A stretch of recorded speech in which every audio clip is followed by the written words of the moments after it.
Thank you.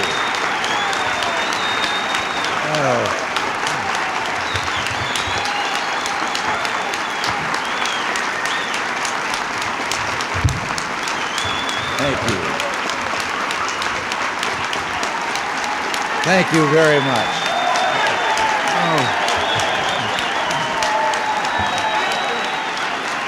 Thank you.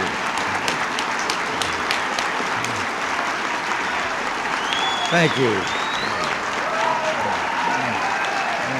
Please sit down.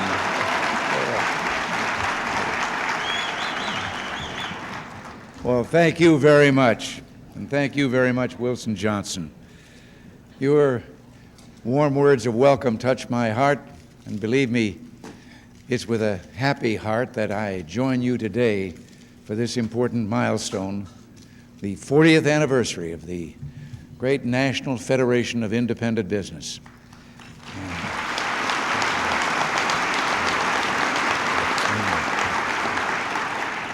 You know, I remember the day you started, and a lot of you can't say that. And like good wine, you just get better and better. Something else is getting better that gladdens my heart, and I hope yours too. America, the world's brightest jewel of hope and adventure.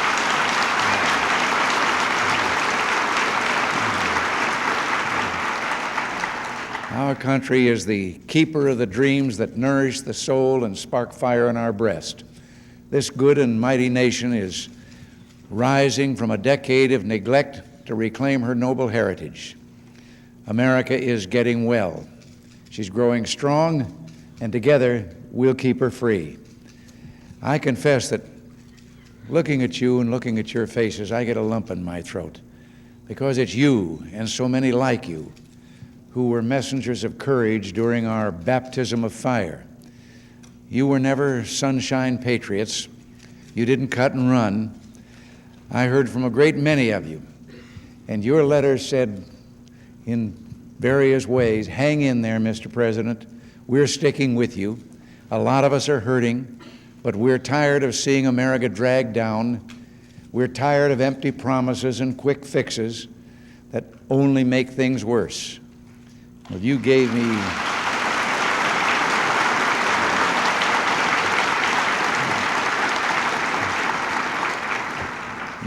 me priceless words of courage that I'll always remember. Do what you know is right, and do it with all your might. And there's one man here who epitomizes that unselfish courage, that leadership and commitment. He went to the Congress in 1981 and said spending was out of control. We know a lot of people say that, but he said more. He said that his organization had no sacred cows and that no program should be spared. And to drive home his point, he added, small business volunteers to go first. How much smaller would the deficit be if we had more of that attitude, asking not what our country can do for us, but what we can do for our country?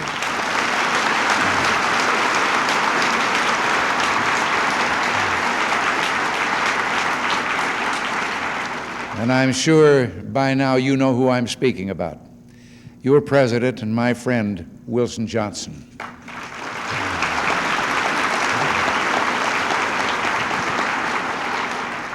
We've been in communication many times over the past 2.5 years.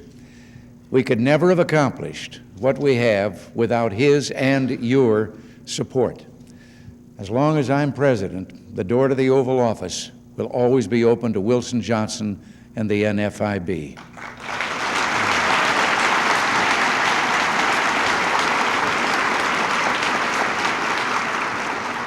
Small business is the gateway to opportunity for those who want a piece of the American dream.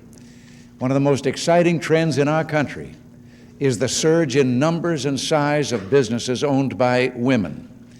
You fellas better watch out. You're facing some real competition. Almost 3 million businesses owned by women bring in about $40 billion a year, a solid contribution to the health of our economy at every level of society. At the recommendation of the Small Business Administration, we have reactivated the Interagency Committee on Women's Business Enterprise that was created in 1979. We appointed Bay Buchanan, our United States Treasurer, to be its chairman. The committee will ensure that the activities of the departments and agencies of the executive branch contribute to the establishment and promotion of women's business enterprise. Also, I will sign today an executive order that will create the first President's Advisory Committee on Women's Business Ownership. And we will appoint up to 15 members with particular knowledge and expertise of women's participation in business. They will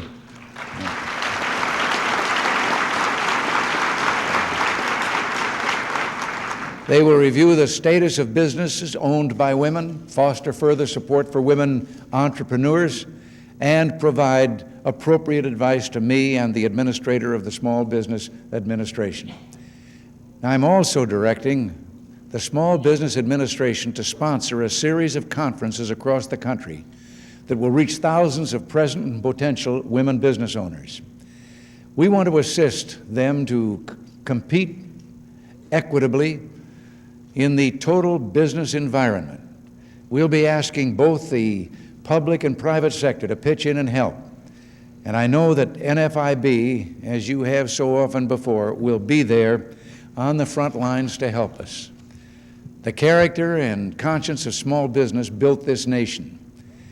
You know, in his book, Wealth and Poverty, George Gilder wrote something about entrepreneurs that I've long believed. He said that most contribute far more to society than they ever recover, and most of them win no riches at all.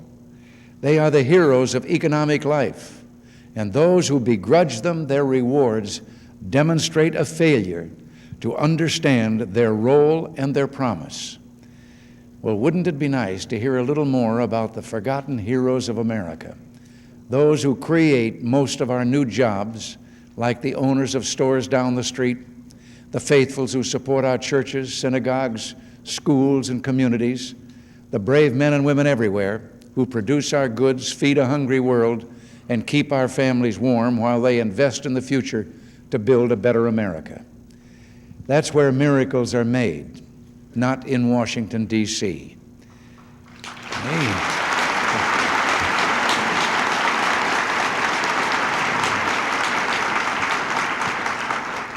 We hear so much about the greed of business. Well, frankly, I'd like to hear a little more about the courage, generosity, and creativity of business. I'd like to hear it pointed out that entrepreneurs don't have guaranteed annual incomes. Before they can turn a profit, they must anticipate and deliver what consumers want. They must risk their money with investments. The truth is, before entrepreneurs can take, they must give, and business begins with giving. And I believe business works best, creates the greatest wealth, and produces the most progress for all when we're free to follow the teachings of Scripture. Give, and you will be given unto. Search, and you will find. Cast your bread upon the waters, and it will return to you manyfold.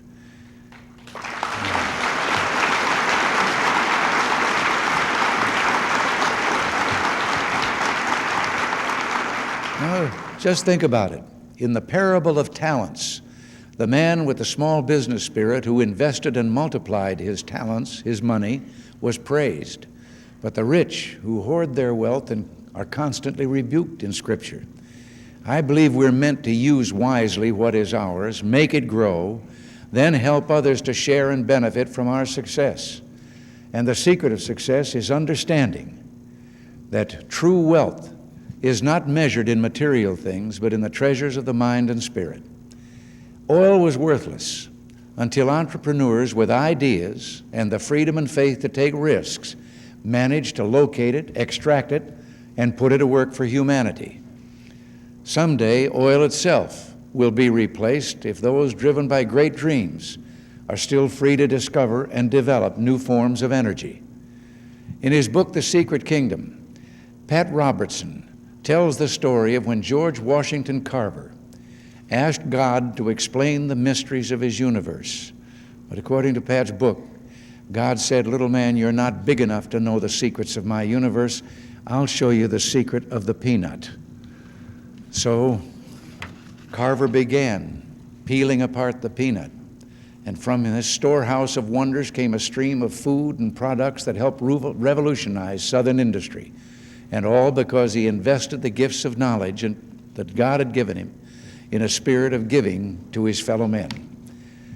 The principles of wealth creation transcend time, people, and place. Governments would deliberately subvert them by denouncing God, smothering faith, destroying freedom, and confiscating wealth, have impoverished their people. Communism works only in heaven where they don't need it, and in hell where they've already got it.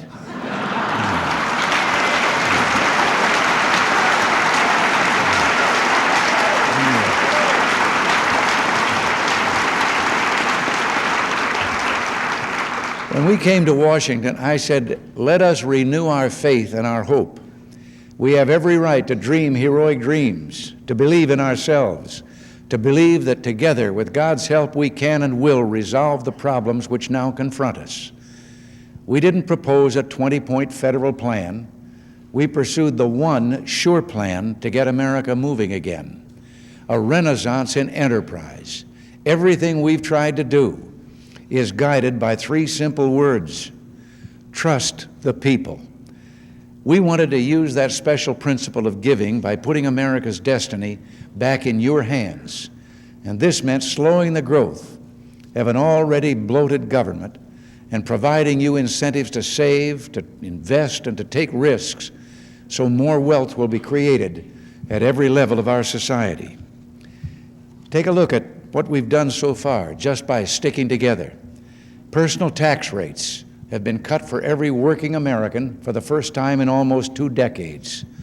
In 1985, tax rates will be indexed to protect you from being pushed by inflation into higher brackets. Depreciation schedules have been shortened. Estate taxes on family-owned farms and businesses have been cut dramatically to help working wives and mothers. We've reduced the marriage penalty and increased the child care credit to give small savers a higher rate of return. We've deregulated financial institutions. We've introduced strong new incentives for individual retirement accounts, extended IRAs to participants in employer-sponsored pension programs, and doubled the maximum Keogh contributions. Further tax breaks for savers will be coming up in 1985, when 15% of interest income, up to $450 for single taxpayers and $900 for married couples, can be excluded from all taxation. I hope I'll be forgiven for reminding our critics that these tax cuts didn't exist when they were in charge. These critics say the tax cuts are too big.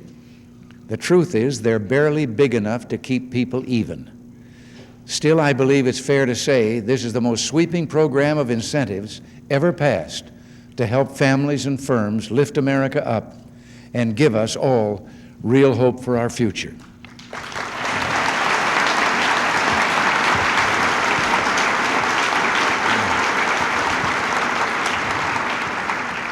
We're doing everything we can to help you rebuild America. Spending growth has been cut.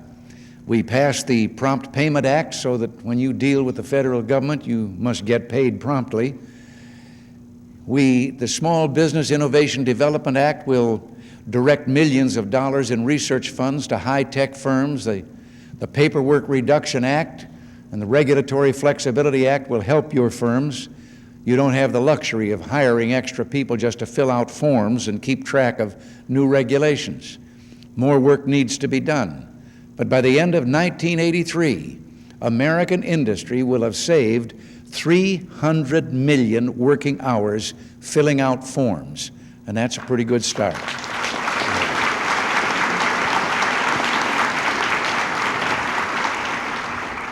Take a look at the facts. We don't have double-digit inflation anymore. It's down to 3.5% since a year ago, from May to May.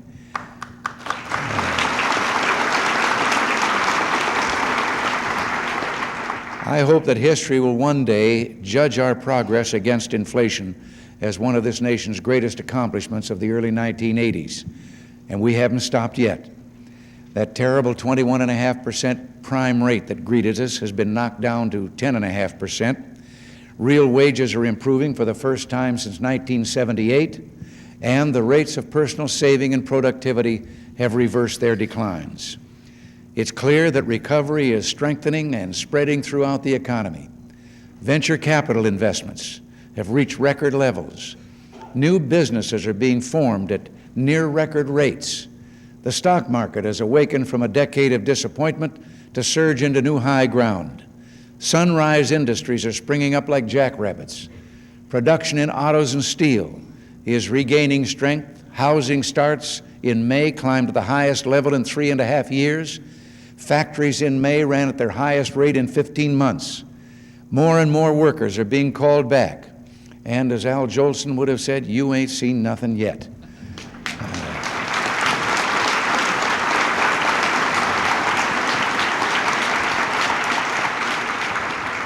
But there's an easier way to tell you that our program works, that recovery is here, and that the economy is beginning to sparkle. I've said this a few times before, but I'll say it again. Suddenly our critics are no longer calling the program Reaganomics.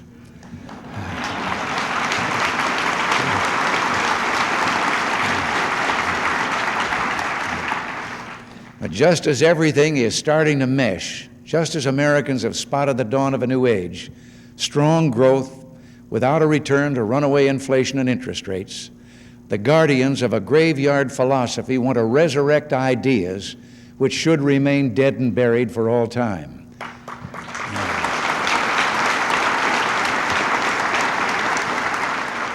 They have a kind of a layaway plan for your lives which never changes. It's called Americans Make, Government Takes.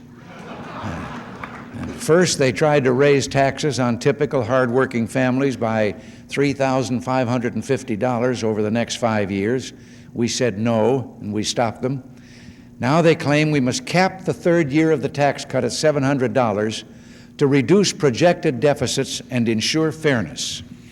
Well, forgive me, but truth pierces that story quicker than a hot knife through butter. They want to tax more so they can spend more.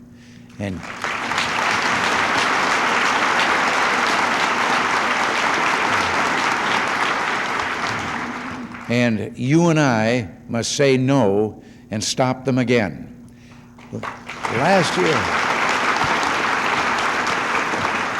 Last year, they gave me their word that there would be $3 in outlay cuts for every additional dollar of revenue that I agreed to in that tax bill.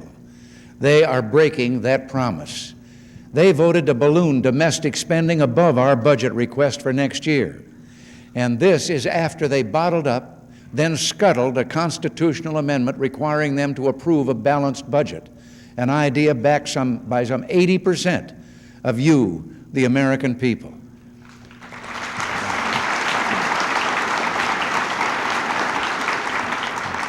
Our critics sob enough about deficits to fill an ocean of crocodile tears. Well, the same holds true for their argument about fairness. Capping the third year of the tax cut won't soak the rich, but it will drown millions of taxpayers in the middle class. The wealthiest earners with incomes above $110,000 got their full tax cut in 1981. And it was a Democratic amendment to our tax program that lowered the top rate from 70% to 50% in one fell swoop. Funny how they all forgot about that. Well, I haven't forgotten about it because I think it was a great thing to do. The truth of the matter is, we're getting more tax revenues at the lower rate from that bracket of people than we were getting when the rate was 70%. And that's the secret about good taxes.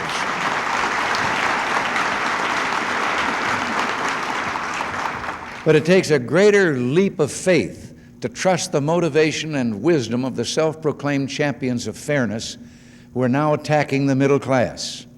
And make no mistake, capping the third year would raise taxes on millions of two-earner couples earning less than $50,000.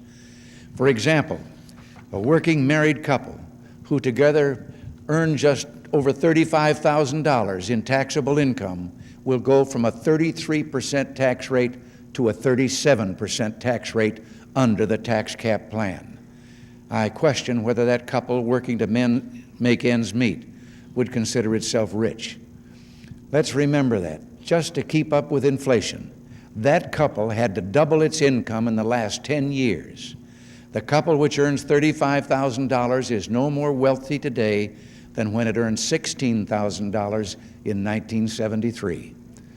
Capping the tax cut would also raise taxes on 2.4 million small businesses, including 350,000 family farms, which file personal, not corporate, tax returns. These people will invest in the new jobs, products, and technologies for the 21st century, the century that will belong to our children and our children's children. Putting a cap on small business would put a cap on our recovery and future growth. The tax cap is not a fairness bill. It's a jobs destruction bill. It would cut off our nose to spite our face. Larry Kirby of Greensboro, North Carolina, wrote me that he and his wife are risking everything they have in a new venture because of the opportunities in our American free enterprise system. He said, "We pay taxes on personal rates and we'll be hiring another employee this summer. We need every incentive that you can allow us and the loosening of red tape."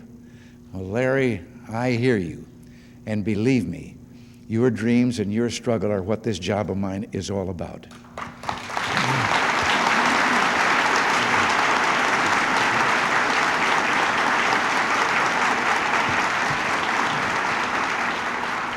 You know, I try to bite my tongue, but I just have to ask, would you agree that those who saddled this nation with double-digit inflation, the highest interest rates in more than 100 years, and the worst tax burden in our peacetime history, are the last people who should be giving sermons about fairness and compassion?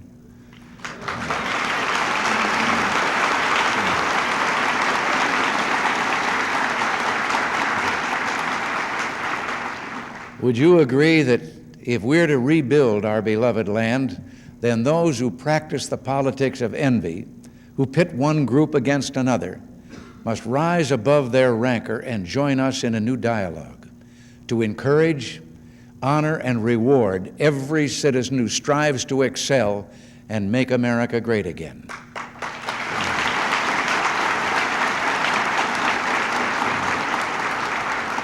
I have one other request. As representatives of Main Street America, would you please send Washington a message? Get your hands out of our pockets, get control of your own budget, and let us get on with the job of rebuilding America.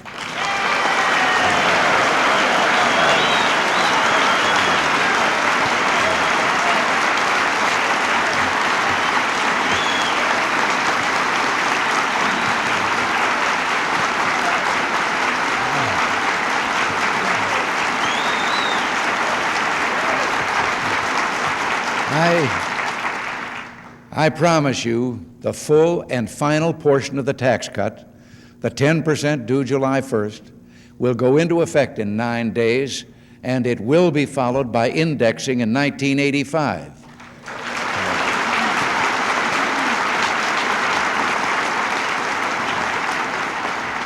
But I must and will oppose the congressional budget resolution. It's not good enough to reduce the deficit on paper when in reality you're running up the white flag on controlling domestic spending. The last thing we need is more taxes for more spending. And if they can't get that through their heads, then I am prepared to veto their budget-busting bills again and again and again.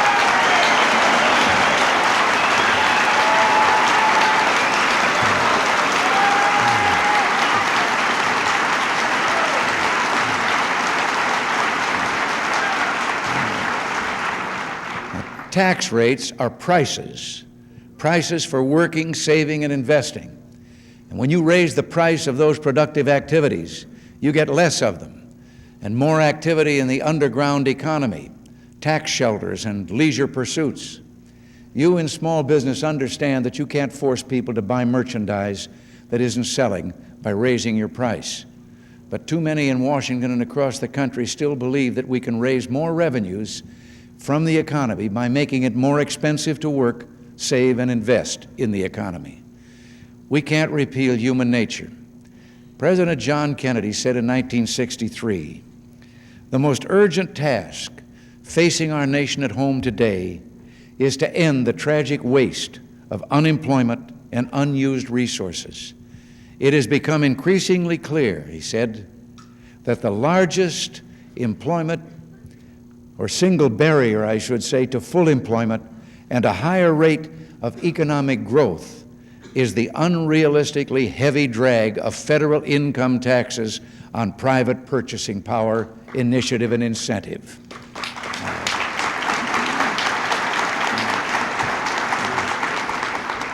I would only add that the total tax burden on working Americans is higher today than it was when John Kennedy said that. We cannot compromise on fundamental principles without compromising ourselves and our future. We're not asking the Congress to do what's easy. We're asking them, Democrats and Republicans alike, to work with us to do what's right. On that note, let me interject a word about our bipartisan responsibility to reduce the risks of war so that our societies can truly prosper in peace. We're determined to assure the effectiveness of our deterrent through the modernization of our aging strategic forces and to do everything we can to achieve deep reductions to equal and more stable levels of U.S. and Soviet nuclear forces. We are taking important and positive steps in the negotiations in Geneva on intermediate and strategic forces. Regarding the intermediate force negotiations, I have stated that while we continue to favor the complete global elimination of the entire class of land-based intermediate-range missiles, we will agree to any proposed equal number of warheads on which U.S. and Soviet missiles and upon which we can agree. 2 weeks ago, I announced that Ambassador Ed Rowney, our negotiation in the strategic arms reduction talks, the ones we call START, was going to Geneva with new instructions to give us greater flexibility in the talks. Our proposal incorporates the recommendations of the Scowcroft Commission on Strategic Forces. It reflects a growing consensus and support crucial to effective negotiations. The Soviet Union has not yet responded positively. We sincerely hope they will. The aspirations for genuine arms reductions, stability, and peace are shared by all mankind. And I pray the day will come when nuclear weapons no longer exist anywhere on earth. A road where government decides it knows better than us what should be done with our earnings and how we should live our lives. We're not going back to fear, envy, and failure. We're going forward on a new road that's bold and filled with hope and opportunity. So let us remain united and true to our vision of progress, a vision that begins with your families, your churches, your synagogues and schools and neighborhoods. We don't ask you to trust us. We say, trust yourselves. Trust the values that made us a good and loving people, working together, giving and trusting each other and trusting in God, and we'll do what is right to preserve our freedom and America, the last best hope of man on earth. And now, I'm delighted to sign the executive order creating the first Presidential Advisory Commission on Women's Business Ownership.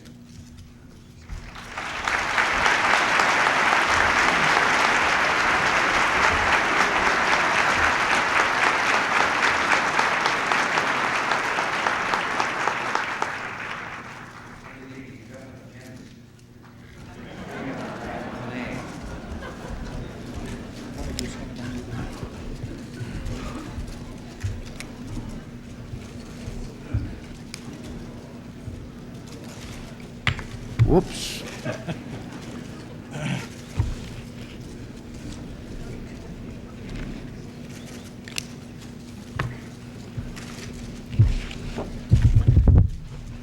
Thank you. you, and God bless you all.